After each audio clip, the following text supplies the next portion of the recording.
C'est bon? On tourne? C'est bon? On est en live?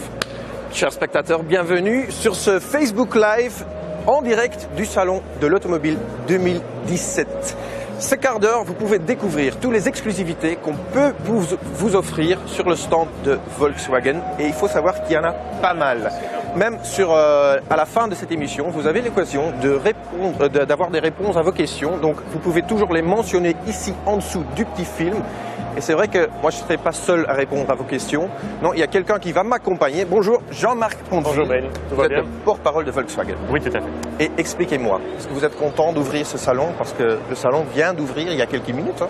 Le salon est ouvert il y a quelques minutes. Nous sommes évidemment ravis d'y être, de pouvoir accueillir le public qui vient à chaque fois nombreux pour découvrir toutes les nouveautés.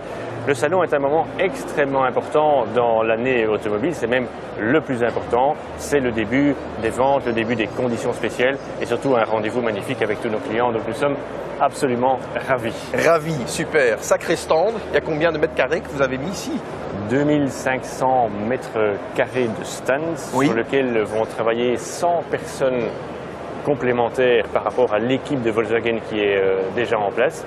Et il y a 49 voitures exposées pour, d'une part, les Volkswagen qu'on appelle les voitures particulières et d'autre part, les véhicules utilitaires où nous nous trouvons actuellement. Il y a pas mal de nouveautés, comme vous venez de le dire. Oui. Et ici, on se retrouve sur une nouveauté qui est vraiment importante pour Volkswagen aussi, c'est le nouveau Crafter. Alors, elle est importante en termes de vente, mais elle est aussi importante en volume. C'est la plus grande de toutes les Volkswagen. C'est un grand utilitaire, c'est le Crafter. Crafter qui vient juste de gagner le prix de Van of the Year. Ce qui est important. Ce qui est évidemment important. Oui. Et donc, une très grande voiture que je vous propose de découvrir par l'intérieur, puisque ce qui est important dans un véhicule utilitaire, c'est évidemment ce qu'on peut y faire, ce qu'on peut y mettre à l'intérieur. Alors on va l'ouvrir. C'est chouette, sur le salon, on peut monter dans la voiture, on peut toucher tout ce qu'on veut. Alors voilà, on va y aller, voilà.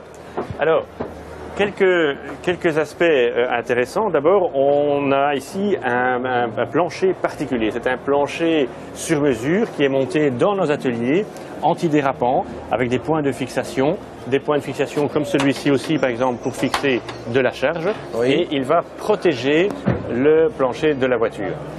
À côté de ça, on monte par exemple des étagères comme celle-ci. Imaginons que vous soyez menuisier, vous avez besoin de tout un outillage qui peut être donc installé, il faut lever. Il faut lever. Ah bon. Tout est bien fixé, comme ça quand on roule, ça ne bouge pas. Ça ne bouge pas. Mais une petite chose quand même particulière dans cette voiture, ce sont ces étagères. Alors regardez, ce sont des étagères. Ce sont des lits ou quelque chose? Ce ne sont pas des lits, ce ne sont pas non plus des plans de travail, c'est une étagère qui est destinée à recevoir les colis que nous avons commandés par Internet. Ça, c'est vraiment important pour l'avenir, bien sûr, parce qu'il y aura pas mal de colis qui ont... De plus en plus. Donc on attend véritablement un développement de cette économie online. Oui. Mais lorsqu'on commande quelque chose, il faut que ce soit livré. Et c'est livré justement par ce genre de véhicule, comme le Crafter. Et pour que ces colis restent bien en place pendant la route, l'étagère est expressément montée de biais. Et alors, quand l'étagère est vide, le conducteur peut tout simplement la remettre et continuer sa route. Et donc il est sûr que tout ça, on peut le faire au fur et à mesure, à la tête du client. On peut installer n'importe quoi. On peut faire toutes les transformations qu'on veut dans ce genre de véhicule. On peut encore en faire plus dans le véhicule suivant qu'on va voir, puisque là, il n'y a pas d'espace fermé intérieur. Il s'agit justement d'un châssis. Mais on va peut-être aller regarder. On va descendre par ici. Hein. Je t'aide. Ça va. C'est pourquoi il a mentionné que c'est le nouveau Crafter 100% Volkswagen. Parce que le Crafter est fait maintenant uniquement par Volkswagen dans une toute nouvelle usine avec véritablement un véhicule développé maison, un véhicule qui a été développé avec les clients. On a fait toute une série de workshops et d'études pour savoir quels étaient les véritables besoins des clients. Et qu'est-ce qui est sorti de ce rendez-vous? Un petit détail. On a remarqué par exemple que quand nos clients arrivaient dans leur voiture, ils avaient souvent deux choses dans les mains. Ça peut être un téléphone, ça peut être un cahier de notes ou quelque chose. Oui. Et donc, on va ouvrir la porte. Et pour monter, on fait... Mais alors, on voudrait bien pouvoir monter et prendre la poignée. Et le tableau de bord a été dessiné de telle sorte qu'on puisse directement déposer, par exemple, son téléphone et ensuite utiliser la poignée pour rentrer dans la voiture. Donc, cette petite astuce est véritablement une demande de la part de nos clients qui ont participé au développement du Crafter. Est-ce que ça, c'est une des raisons pour laquelle vous avez reçu ce prix Van of the Year? Je pense que ça doit faire partie d'une des raisons, effectivement, parce que ça a été une approche tout à fait particulière, tout à fait intéressante. Super. Juste à côté, on a encore une autre version du Crafter. Et là, on a encore l'occasion de modifier tout ce qu'on veut. Voilà, donc il s'agit d'une cabine qui offre jusqu'à 7 places, oui. Et derrière simplement un châssis. Et sur le châssis, en fait, on peut monter, on peut construire tout ce qu'on veut, par exemple une grande caisse en aluminium ou simplement un plateau ou encore un espace pour transporter du matériel ou des vitres ou des chevaux ou tout ce qu'on veut. Donc il est entièrement modulable, tout est fait sur mesure, on s'adapte à 100% à ce que le spécialiste, à ce que le conducteur souhaite avoir. Et les possibilités sont infinies. On y monte par exemple également des ambulances et toutes sortes de services d'intervention. Tout est possible, d'autant que maintenant, le Crafter est disponible aussi en 4x4. Waouh! Traction avant, propulsion ou 4x4, donc 4x4. Véritablement un véhicule multi-usage à tout faire. Chers spectateurs, si vous avez des questions, vous pouvez toujours les mentionner en dessous du film ici. Si vous avez des questions ou vous voulez expérimenter les Volkswagen qui sont en display ici, vous pouvez toujours vous adresser à votre concessionnaire près de chez vous. Nous, on va continuer vers un autre modèle qui se trouve là-bas. Il s'agit de l'Amarok, un grand pick-up qu'on va aller découvrir tout de suite. Ok. Alors, c'est un véhicule qui est destiné essentiellement à des gens qui ont des professions libérales, par exemple. On a beaucoup d'entrepreneurs. On a également des gens, et ça c'est très important, qui ont comme besoin de pouvoir tracter des très lourdes remorques. Oui. Je pense bien sûr à des entrepreneurs, on l'a dit, mais à des gens qui tractent des vannes à chevaux, par exemple. D'accord, il y en a pas mal. Oui. Un bateau. Et donc on a besoin d'un véhicule qui est extrêmement solide, qui est très costaud, mais on a surtout besoin d'un véhicule avec un gros moteur. Oui. Et c'est ce qu'on va aller voir maintenant. Il faut savoir que de l'extérieur, l'Amarok n'a pas changé. Hein. L'Amarok n'a pas changé. Ça n'a pas vraiment changé. changé. Pratiquement le même. Par contre, ce qui change le plus, c'est ici le moteur. Un moteur V6, 3 litres. À combien de chevaux? Plus de 200 chevaux, 224 pour être précis. Transmission intégrale, boîte automatique, un gros moteur. Alors, tant de chevaux dans un véhicule d'utilitaire, c'est pour pouvoir tracter essentiellement pouvoir tracter ou charger la benne, puisque la benne peut prendre évidemment beaucoup de poids, emmener beaucoup d'objets variés, mais surtout l'accent a été mis sur la capacité de traction qui monte maintenant à 3,5 tonnes, ce qui est évidemment très important. Donc encore une nouveauté sur le stand de Volkswagen, l'Amarok V6 en diesel 3.0. Voilà. Waouh, incroyable. Quoi d'autre? On va aller vers la plus petite des Volkswagen après avoir été dans les utilitaires. Oui. Et on va poursuivre notre chemin maintenant vers un modèle qui s'appelle Up. Ah alors, oui. Le nom de la Up est un peu particulier puisqu'il s'écrit avec une minuscule, oui. U, P et un point d'exclamation. Oui. Ça, c'est pour son nom. Alors la Up vient de recevoir pour le moment un sympa, facelift. C'est la petite citadine de Volkswagen. Elle a reçu quelques couleurs en plus. On dirait que c'est un modèle un peu plus sportif, oui. Elle est sportive, le châssis supporte facilement 90 chevaux et peut-être même un petit peu plus à l'avenir. Mais surtout, elle devient une voiture que les amateurs de musique vont apprécier. Pourquoi? Parce que Volkswagen a un partenariat avec Beats et cette Up est équipée d'une installation musicale tout à fait particulière avec une puissance de 300 watts. 300 watts dans une petite cabine comme ça? Voilà, exactement. Oh là là, ce qui vous permet d'écouter vos chanteurs favoris sans aucun problème et de profiter avec beaucoup de plaisir, bien entendu. Et qu'est-ce qu'on a dedans comme motorisation dans cette... Motorisation, c'est un moteur 3 cylindres, 1000, soit en essence, soit au gaz naturel, soit encore dans une version électrique. Ah, mais nous reparlerons probablement de ces motorisations alternatives dans notre prochaine émission. C'est vrai. Mardi prochain, vous pouvez aussi suivre ce Facebook Live du stand sur le salon d'auto. Mais maintenant, on va partir pour aller à la grande première sur laquelle il y a pas mal de fans attendent. C'est la première d'une voiture énigmatique, on dirait. Hein. Le best-seller de Volkswagen, la voiture numéro 1 en Belgique, la voiture qui permet aussi à Volkswagen d'être numéro 1 en Belgique. Évidemment, il s'agit de la Golf, une voiture qui est née en 1974. C'est quelle génération dont C'est la 7e génération de la Golf. Alors, cette génération-ci, le facelift de cette génération-ci ne se voit pas beaucoup de l'extérieur, comme d'habitude. Jean-Marc, honnêtement, moi je dirais que c'est la dernière Golf. Hein. On dirait pas que c'est la nouvelle génération, c'est la même chose de l'extérieur. Voilà, les évolutions sont assez timides à l'extérieur, mais tout se passe en fait à l'intérieur de la voiture. Pourquoi? Nouveau moteur, nouvelle boîte de vitesse, nouveaux assistants à la conduite et nouveau tableau de bord digital. J'avais entendu parler des assistants de conduite. On parle de quoi alors? C'est quoi exactement? Alors, on parle de quelque chose qu'on ne voit pas directement quand on est à l'extérieur de la voiture, mais qui est quand même extrêmement intéressant, extrêmement utile. Derrière le logo de la voiture se cache en fait un radar qui va pouvoir scanner la route et pouvoir aider le conducteur, par exemple, à garder une distance continue entre la voiture qui est devant et celle qui suit. Ça freine devant vous, la Golf va freiner, donc ça réaccélère. Surtout pour les embouteillages. C'est surtout pour les embouteillages. En combinaison avec le radar, il y a sur le sommet du pare-brise un œil. Il s'agit en fait d'une caméra. Une caméra, oui. Qui va scanner la route, qui va voir la ligne blanche de chaque côté et qui va permettre de maintenir la Golf au milieu de la bande de circulation. Avec la combinaison des deux, on a une voiture qui roule quasiment toute seule dans les embouteillages. C'est la conduite quasi automatique. Donc c'est surtout en dessous du capot que les changements ont eu lieu alors? Essentiellement. Ce sont des innovations technologiques en fait dont la Golf profite actuellement. Oui. Et à l'intérieur? À l'intérieur, nouveau tableau de bord. Tableau de bord. Des grands écrans et tout ça. Des grands écrans, tableau de bord digital, un très grand écran au milieu pour le GPS. Et alors une nouvelle fonctionnalité, c'est la possibilité de naviguer dans les menus par un simple geste de la main. Donc la voiture réagit au mouvement de la main sans contact. Donc plus de boutons, simplement un swipe de la main pour activer les différentes pages des menus. Super. Cette-ci, c'est la version Air, si je ne me trompe pas. Une version Airline, effectivement. Airline, voilà. Mais on a encore une autre version un peu plus puissante peut-être. Un peu plus emblématique aussi, un peu plus emblématique. dire. Elle est très connue, elle s'appelle avec 3 lettres magiques. Évidemment, on parle de la GTI. La GTI, elle est là, je l'avais vue. Allez, celle-là, elle m'intéresse particulièrement. Oui. Parce qu'il y a pas mal de chevaux dedans, la GTI. C'est toute une histoire, la GTI. Vous savez que la GTI est née en fait un petit peu d'une manière un petit peu pirate parce qu'elle n'était pas prévue à la gamme au départ. Comment ça?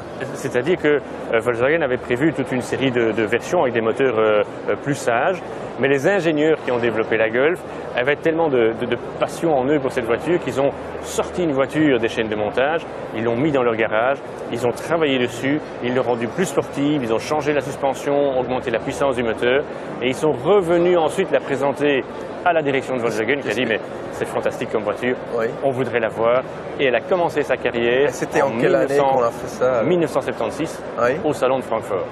Alors, quelques petits détails dans la GTI. Évidemment, il y a les 3 lettres magiques. Cette voiture est évidemment devenue une icône. Il y a toujours des doubles phares. Et alors, il y a cette ligne rouge. C'est comme ça qu'on reconnaît les GTI. C'est comme ça qu'effectivement, on la reconnaît. Et les sièges en carreau? Alors, c'est aussi une tradition qui a été gardée sur la 7e génération. Les carreaux, le tissu à carreaux des sièges est toujours là. C'est un petit rappel, évidemment, pour ceux qui ont connu la toute première version qui faisait à l'époque 110 chevaux. Oui. Et maintenant, la version GTI Performance en fait 245. 245 dans une petite voiture comme celle-là. Voilà. Il faut savoir que les sièges en carreau, c'est pas tellement important. Je crois que les chevaux, pour les spectateurs, sont plus importants, honnêtement. Les chevaux et certainement la tenue de route aussi, puisque la GTI Performance est équipée d'un différentiel central, un différentiel qui permet de solidariser les roues lorsque les conditions sont plus difficiles. Oui. Ça permet d'éviter que la voiture ne sous-vire de trop, ça permet d'éviter le survirage et donc encore un élément de stabilité et d'efficacité dans cette voiture qui est déjà remarquable au départ. Absolument. Génial cette GTI. Il faut savoir si jamais on aimerait avoir une voiture, une GTI plus puissante, est-ce qu'il y a encore quelque chose dans la gamme de Volkswagen? Oui, au-dessus de la GTI arrivera également une version Air, la Golf Air, oui. Qui elle fera 300 chevaux avec une transmission intégrale, donc la transmission 4x4. Donc ça, c'est encore une version complémentaire qui arrivera dans les semaines à venir chez nous. Et d'un best-seller, on arrive à un autre, c'est le Tiguan. Oui, le Tiguan, évidemment, est dans le segment des SUV. C'est un segment dont le succès est extrêmement important. Il va croissant. À cause de quoi le succès il vient d'où, en fait? Eh bien, on pourrait penser qu'il s'agit de l'intérêt pour l'off-road, mais ce n'est pas la première raison. On pourrait penser qu'il s'agit de l'agrément d'être assis un petit peu plus haut. Ça joue effectivement un rôle, mais ce qu'on entend principalement de nos clients ici au salon, c'est l'aspect pratique. En fait, la voiture est un peu plus haute, donc on peut monter, bien rentrer et sortir de façon plus confortable dans la voiture. Elle est aussi modulaire, avec par exemple le siège qui peut se rabattre et donc permet d'avoir davantage de place. La banquette arrière est coulissante, le coffre est très grand, il est facile dirait un monovolume. à charger. C'est un peu les fonctions du monovolume qui sont donc traduites dans un SUV, un Sport Utility Vehicle, et c'est ça essentiellement qui fait son succès. Ouais. Bien sûr, ceux qui veulent s'aventurer un peu en dehors des routes peuvent le faire, et ça avec un petit détail qui a été pensé, des yeux complémentaires sur le Tiguan. Alors regardez, on va voir ici en dessous, il y a une petite caméra. Oui. Devant, il y a également une caméra. Derrière, il y a une caméra. Et donc, vous avez des caméras tout autour de la voiture qui permettent, par exemple, de se garer bien dans les lignes d'un parking, mais qui permettent aussi, en off-road, de voir exactement tous les obstacles qu'il y a autour de la voiture. Ça t'offre le bird eye, comme on dit. Exactement. C'est une vue comme si un oiseau filmait la voiture du dessus. Et donc, on a une bonne vue de tout l'environnement, donc directement autour de la voiture. Une option intéressante, je dirais.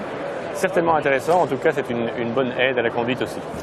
Jean-Marc, je vois qu'il y a la Passat juste là, il y a la Golf, il y a la Polo, qui sont vraiment des best-sellers. Le Tiguan se retrouve où?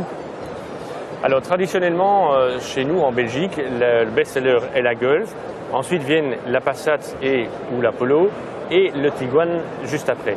Mais vu le développement de ce marché SUV, on peut penser qu'à l'avenir, le Tiguan montera aussi sur le podium et viendra jouer des rôles dans le trio de tête. Ok.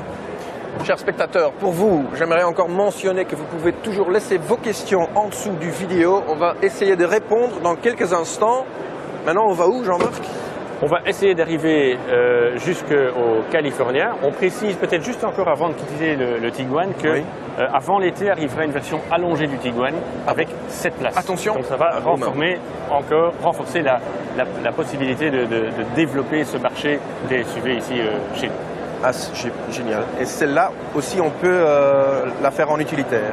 On peut éventuellement la transformer en utilitaire si on le souhaite. Parce que c'est vrai, cette version du salon, c'est le salon des utilitaires. Mais il y a quand même des Up, il y a des Tiguan, il y a un peu de tout. Pour être honnête, on ne fait plus vraiment la différence entre le salon strictement des voitures et le salon des utilitaires. Pourquoi? Parce que nos styles de vie ont évolué et qu'on utilise souvent une voiture pour le privé, pour l'aspect professionnel, et les deux aspects en fait sont en train de se mélanger. Et donc on a fait un grand salon avec l'ensemble des modèles automobiles, que ce soit la voiture particulière ou la voiture utilitaire. Et évidemment, tout ça répond à peu près toutes les demandes du public. Donc c'est plus que jamais un salon intéressant à visiter. Comme ça, vous l'avez entendu de Jean-Marc lui-même, il y a même des voitures de loisirs qu'on va découvrir maintenant. Le California qui se retrouve là-bas. Allez, venez.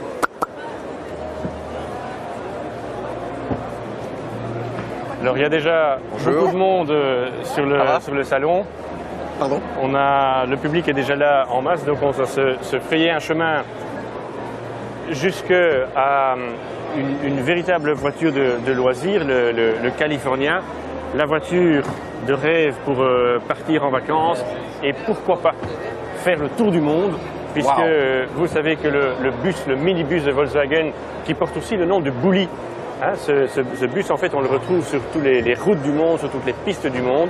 Et le voici dans sa version camping, dans sa version motorhome. Je trouve ça génial. On peut dormir Et là, au-dessus. on peut dormir avec combien de personnes dedans? 4 personnes. 4 personnes. Soit au-dessus dans la tente, soit ici en dessous. Et cette voiture est équipée non seulement d'un bloc cuisine, évidemment aussi d'un bloc frigo.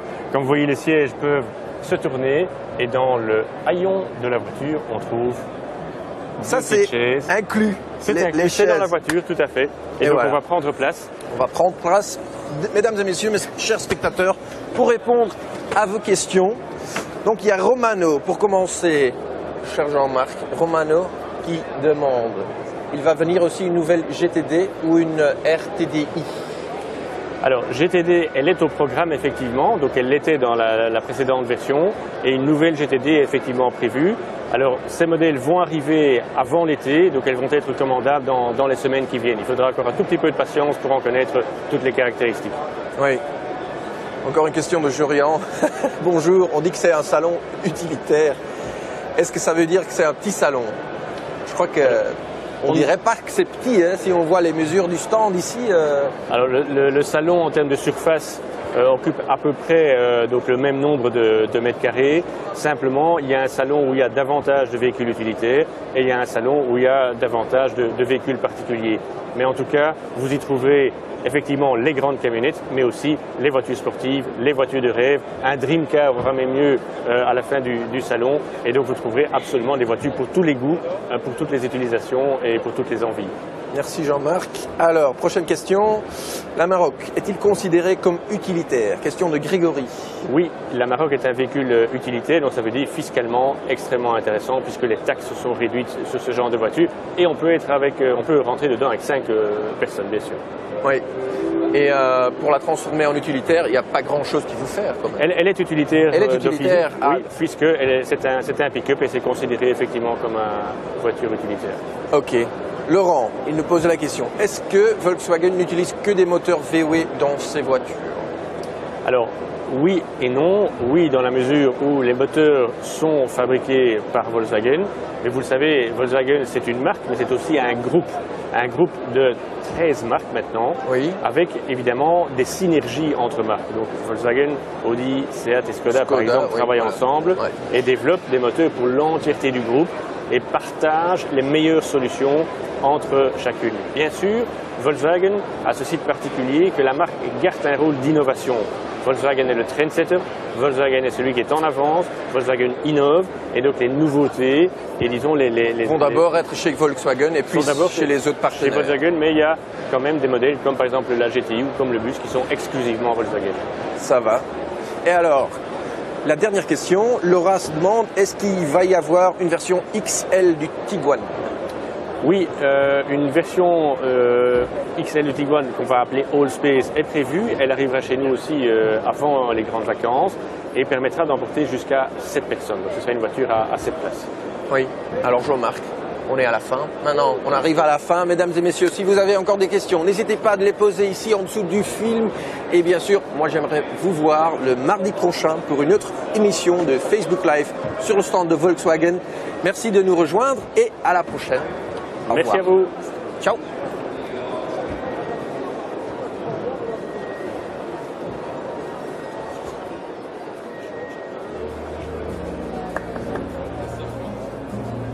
Voilà.